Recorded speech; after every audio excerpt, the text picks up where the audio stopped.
Well, it's been less than 3 weeks since the last failed leadership spill, and yet attention is again on Canberra this week, with the Prime Minister unsure whether a second attempt will be made to unseat him. Perhaps the second round was always going to be the case, given the unconvincing result the first time around. On top of that, the government has stumbled since, unable to grasp control of the agenda. And then this past week, sustained attacks on the head of the Human Rights Commission raised fresh questions about Tony Abbott's judgment. I do, of course, remember a meeting with the recently appointed Secretary of the Department. The meeting did happen with my knowledge and consent.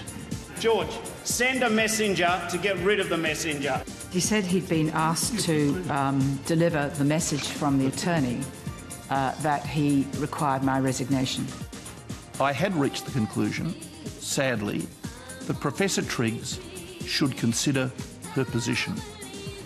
That I would be offered other work with the government. The government would be prepared to consider positively a senior legal role for her. I rejected it out of hand. I thought it was a disgraceful proposal. I was certainly very shaken and very shocked.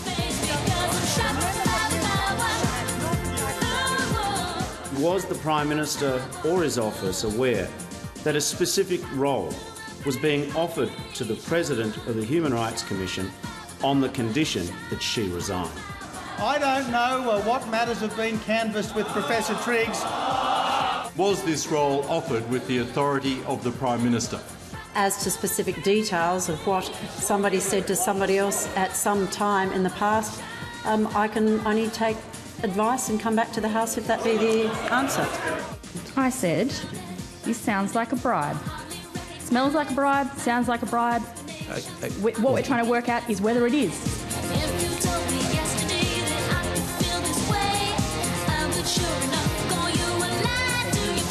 Someone is not telling the truth here.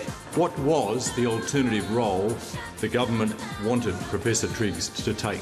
Professor Triggs was not asked to resign, that she was not offered an inducement to resign. The President of the Commission has not been asked to resign. No inducement has been offered.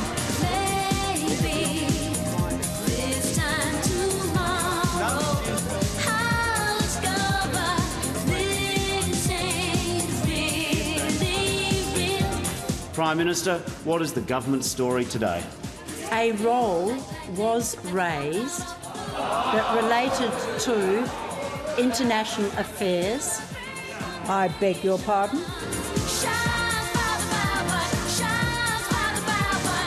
This inquiry by the President of the Human Rights Commission is a political stitch-up. This attack on the President of the Human Rights Commission is a new low by the most powerful man in Australia against an upright, proper and decent woman.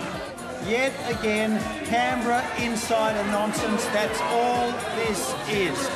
Prime Minister of Australia, lying is not insider nonsense.